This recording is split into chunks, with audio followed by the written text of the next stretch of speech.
এই পৃথিবীর স্বামীরা খারাপ, আমি নিজেও বলছি খারাপ আমরা, কিন্তু এই পৃথিবীতে এখন যত স্বামী আছে তামাম দুনিয়া মিলে ফেরাউনের মতো এত খারাপ স্বামী কারো কপালে আছে?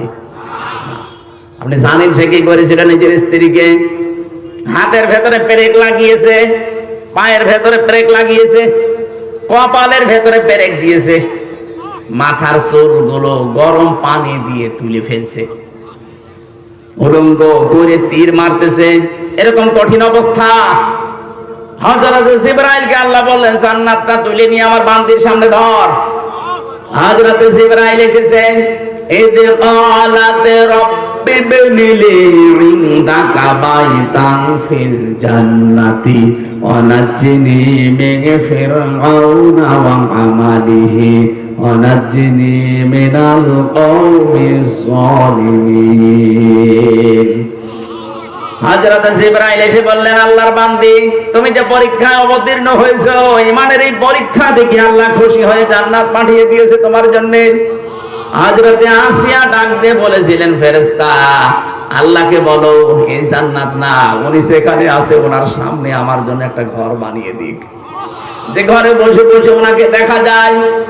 আর আল্লাহকে বলো, রব্বুল আলামিন, আমার স্বামী আমার উপরে যা করছে, আমার হাতে পায়ে পেরেক লাগানো, কপালের ভেতরে শলাকা দিয়েছে, আমার মাথার উপরে গরম তেল ঢেলে দিয়ে চুলগুলো সব তুলে ফেলেছে, আমাকে পাথর মারার জন্য, তীর মারার জন্য উলঙ্গ করে দাঁড় করিয়ে রেখেছে। এই কঠিন অবস্থা দেখে আল্লাহ তুমি আমার স্বামীর উপরে রাগ করো না, আমার স্বামীর এই জুলুম দেখে তুমি রাগ করো না, এবং কি জালেমদেরকে জুলুম করাচ্ছে তাদের উপরও তুমি রাগ করো না। তুমি একটা কাজ যদি করতে চাও তাহলে এই জুলুম থেকে আমাকে বাঁচাও, কিন্তু আমার স্বামীর উপরে তুমি রাগ করো না। স্বামী কি আল্লাহর ওলি ছিল? এত বড় খারাপ স্বামী দুনিয়া কেন আছে? এরকম কঠিন পরিস্থিতিতে তুমি স্বামীর জন্য বরদোয়া দেননি, আর তুমি সব পাওয়ার পরে মাসে 2টা সাবান কম হলে উল্টা পাল্টা গালি দাও। তুমি জান্নাত পাওয়ার জন্য দুই পায়ে খাড়া, মরে দেখো জান্নাত না তোমাকে জাহান্নামের তলদেশে আল্লাহ দিয়ে দেবে। বিশ্বনবী মেরাজ থেকে ঘুরে এসে বলেছিলেন, আমি মেরাজে মহিলাদেরকে 2টা কারণে জাহান্নামে বেশি দেখেছি। 1 নম্বরে কুফরি করা। সাহাবীরা বললেন, হুজুর ওরা কি কুফরি আল্লাহর সাথে করে? বলে না, স্বামীর সাথে। স্বামীর সাথে কুফরি করে কি করে? নাফরমানি করে স্বামীর সাথে, এইভাবে সব দিয়েছে সারা জীবন পুরুষটা। একদিন যদি বছরে একটা জিনিস কম হয় তখন খোটা দেয়। এরকম মহিলা দেশে নেই। আমি তো বাস্তব কথা বলছি ভাই। যাদের পরিবারে এরকম মহিলা আছে, ওর দুনিয়া শেষ, আখিরাতও শেষ। হয়তো কিছুদিন আপনি শান্তি শান্তি পাবেন দুনিয়ায় ভোগ করার জন্য। আল্লাহ বলেন এগুলো দুনিয়ায় ভোগ করা জিনিস। এই যে পুঞ্জীগত সোনা রূপা ব্যবহার করে না, শুধু বিয়েতে ব্যবহার করবে বলে সোনা কিনতে আছে। এই চাপ দিয়ে দিয়ে যারা দুনিয়ার স্বর্ণ কেনে, স্বর্ণের যাকাত দেয় না, শুধু রেখে দেয়। এগুলো কিয়ামতের দিন লোহা দিয়ে গরম করা হবে, আগুন দিয়ে, এর উপর পিঠের উপরে, বুকের উপরে, মুখের উপরে আল্লাহ চাপ দেবেন। বলেন না? আপনার দুনিয়ায় যত সম্পত্তি আমরা দেখতে পাই না কেন, আপনার সন্তান বলেন, আপনার পঞ্চবিত সোনা রূপা, আল খাইলিল মুসাব্বামা, পৃথিবীতে যে সাদা কপালওয়ালা ঘোড়া, এখানে ব্যাখ্যা খাইলের ব্যাখ্যায় শুধু ঘোড়া না, আধুনিক তাফসিরে খাইল মানে এই যে প্রাইভেট কার, বড় বড় বাস, যেগুলো দেখতেই প্লেন বলেন, হেলিকপ্টার বলেন, যেগুলো দেখলেই চোখ ছড়িয়ে যায়, এগুলো সব এই খাইলের ভেতরে দ্রুত গতি সম্পন্ন যান। আল্লাহ এর পরে দিয়েছেন অল আনআম, বিভিন্ন রকমের গবাদি পশু পাখি, চতুষ্পদ জানোয়ার, এগুলোর প্রতি মানুষের মহাব্বত ভালোবাসা আমি তৈরি করে দিয়েছি।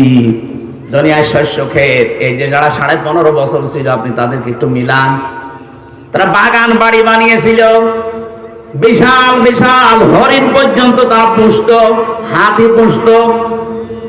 আমার কুষ্টিয়ার যিনি এমপি ছিল হানিফ সাহেব, আমার মনে হয় খুলনার অর্ধেক জায়গায় তার এই যে মাছের বড় বড় ঘের, খুলনা, সাতক্ষীরা, বাগেরহাট মিলে 1-2 বিঘা না, হাজার হাজার বিঘা উনি আল্লাহর নামে কিনেছে।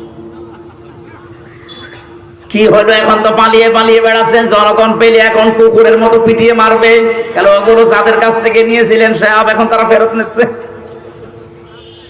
আল হার্স, এই শস্য ক্ষেত, মাছ, ঘের যাই বলেন, এগুলো হার্সের ভেতরে এই খাদ্যের বিশাল ভান্ডার তৈরি করে করে এমন ভান্ডার বানিয়েছিলেন, আপনি তো ভোগ করতে বেশি পারলেন না। এই পৃথিবীতে বড় বড় জন্তু জানোয়ার আছে, তাদের চাইতে দুনিয়া আমরা বেশি ভোগ করতে পারি না। একটা হাতি খাবার খায়, আমরা 250 জন মিলে যা খাবার খাই ওই রকম খাবার লাগে হাতির।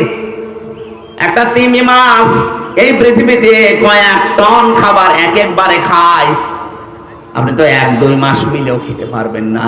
তাহলে তাদের তুলনায় আমি তো বেশি খেতেও পারলাম না। কি কার জন্য কি করছেন? আল্লাহ বলেন আল্লাহু ইনদাহু হুসনুল মাআব, আমি আল্লাহর কাছে কিন্তু উত্তম একটা জিনিস আছে। কি আমি কি বলবো তোমাদের? কুল হাল কুল উনাব্বিউকুম বিখাইরিম মিন যালিকুম, নবী আপনি ওদেরকে একটু জিজ্ঞাসা করেন তো, যারা আপনার সামনে বসে আছে, ওই গাজীপুরের মানুষেরা, কুল উনাব্বিউকুম বিখাইরিম মিন যালিকুম, এতক্ষণ যে জিনিসের কথাগুলো বললাম দুনিয়ায়, যারা এগুলো পেয়ে আনন্দে আত্মহারা হয়ে আছে, এর তুলনায় কি কোনো উত্তম জিনিসের কথা তোমাদেরকে বলবো? আল্লাহ বলেন কি সেটা? লিল্লাযিনা তাকাও, যারা তাকওয়া অবলম্বন করে দুনিয়ার জীবন চালায়। এখন তাকওয়া কি? তাকওয়া শব্দের ব্যাখ্যায় আমি পেয়েছি যোগ্যতা অর্জন করা লাগবে। আমি যদি এখন ম্যাট্রিক ফেল করি, আমি আকিস গ্রুপে চাকরি করি, এখনো আমাদের খতিব, আমার কাছে বিভিন্ন মানুষ বলে একটু সুপারিশ যদি করে দিতেন তাহলে আমার চাকরিটা হয়ে যায়। হ্যাঁ আমি দেব, যেহেতু মালিকের সাথে আমি থাকি, আমার কথা হয়তো বললে উনি রাখবে সম্মানে। কিন্তু আপনি ম্যাট্রিক ফেল, ওনারা নেবে বিএ পাস, আপনি ম্যাট্রিক ফেল করে বলছেন আমার জন্য সুপারিশ করেন। আমি না, আমার বাবা সুপারিশ করলো কাজ হবে। আপনার তো যোগ্যতা অর্জন আগে করা লাগবে, তারপরে যদি একটু ঠেলা দেওয়া যাইতে হবে। দুনিয়ায় আমাদের আসলে লিল্লাযিনা তাকাও, এই যে এই সমস্ত জিনিসগুলোর চাইতে যে উত্তম জিনিস আল্লাহর কাছে আছে, এটা পাওয়ার জন্য ওই মানুষগুলো দাবিদার যারা তাকওয়া অবলম্বন করে। এটা আমাদের আজ নেই, আমাদের জীবন থেকে দিন দিন এগুলো হারিয়ে যাচ্ছে। ও গাজীপুরবাসী, আমি সহ যারা এসেছি এই মুহূর্ত থেকে তাকওয়ার 1 নাম্বার ব্যাখ্যা শোনেন। নিষিদ্ধ জিনিস যার কাছে আছে, ওটা আল্লাহর জন্য ঘৃণা করে ছেড়ে দেওয়ার নাম তাকওয়া। যারা এতদিন ঘোষ খান, আজকে আল্লাহর নামে আল্লাহর দিকে তাকিয়ে নিষিদ্ধ কাজ এটা পায়খানার মতো ছেড়ে দেবেন। কথা বলেন না কেন? যারা সুদ খান, এই যে 1000 টাকা ছেড়ে রাখে, 1000 টাকায় প্রতি মাসে আরো 200 টাকা বেশি পায়। এই এলাকায় মনে হয় এখনো নেই।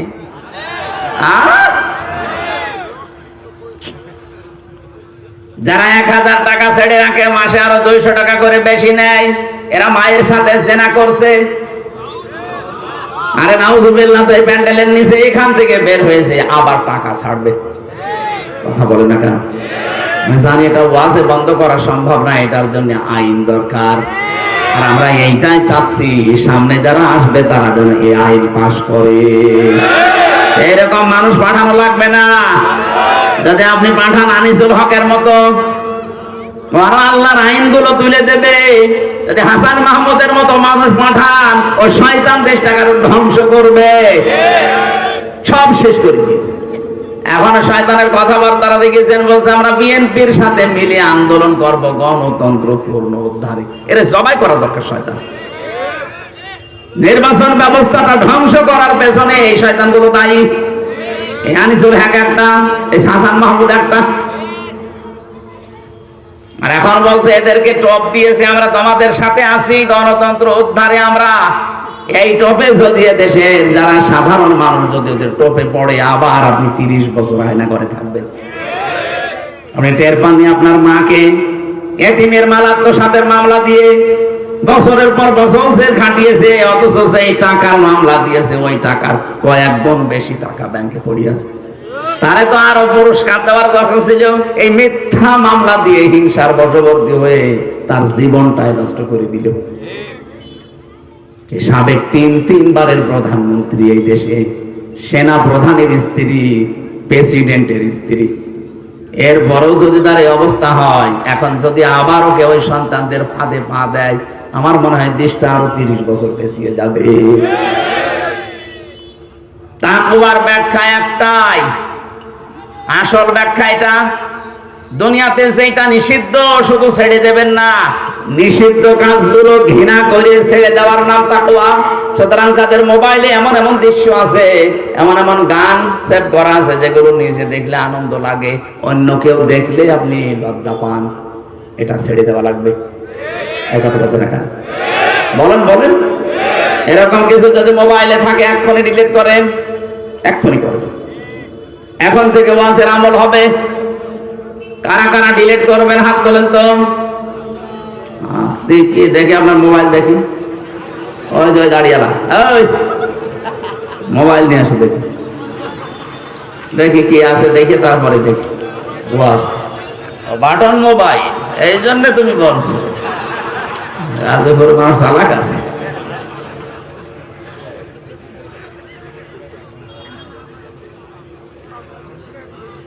আল্লাহ রাব্বুল আলামিন বলেন ইনদা রাব্বিহিম, তাদের রবের নিকটে জান্নাতুন, এমন একটা বাগান আছে, তাজরি মিন তাহতিহাল আনহার, তলদেশ দিয়ে নদী আর নহর প্রবাহমান থাকবে।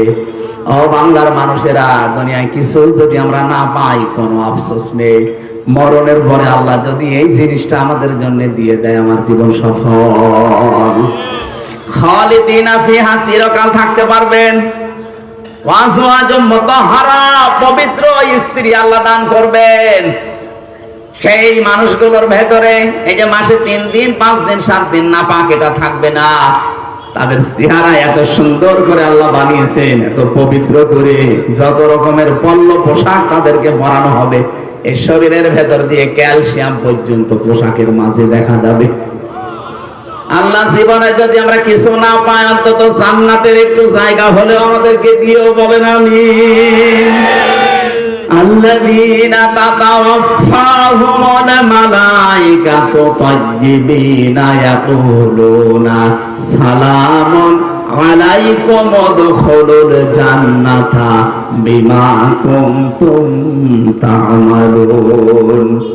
যারা আল্লাহকে ভয় করার নীতি অবলম্বন করে দুনিয়ার জীবন কষ্ট হলেও চলবে, এই মানুষগুলো যখন মরবে পবিত্র হয়ে, তাদের পোশাকের পবিত্রতা, তাদের শারীরিক পবিত্রতা, চিন্তার পবিত্রতা, আমলের পবিত্রতা, এই পবিত্র করে করে যখন জীবনটা ফেরেশতাদের হাতে তুলে দেবে, ফেরেশতারা বলবে সালাম, শান্তি আল্লাহর বান্দা তোমার উপরে, আলাইকুম উদখুলুল জান্নাহ, এই জান্নাতে প্রবেশ করো, বিমা কুনতুম তা'মালুন, যে কাজগুলো দুনিয়ায় করতে, ওই কাজের ফলশ্রুতিতে আল্লাহ এই বাগান তোমার নামে লিখে দিয়েছে। রিদওয়ানুম মিনাল্লাহ, আল্লাহ বলেন আমি আল্লাহ সব চাইতে বেশি দরবারে রাজি হয়ে গেলাম, আকবার। রিদওয়ানুম মিনাল্লাহ, আমি আল্লাহর পক্ষ থেকে সব চাইতে বড় নিয়ামত, আমি তোর উপরে রাজি হয়ে গেছি। জান্নাতে প্রবেশ করিয়ে যদি আল্লাহ বলে বান্দা তোর উপর আমি রাজি হয়ে গেছি, এর চাইতে আর কিছু লাগবে? তামাম দুনিয়ার মালিক আমি হলাম, 100 বছর ক্ষমতায় থাকলাম, মরে গেলাম, আল্লাহ বললো যে জাহান্নামে যা। তো এইরকম কিয়ামত পর্যন্ত থাকায় আমার কোনো লাভ নেই, কারণ আমরা তো মুশরিক কাফেরদের মতো না, আমরা বিশ্বাসী। কথা বলে না কেন?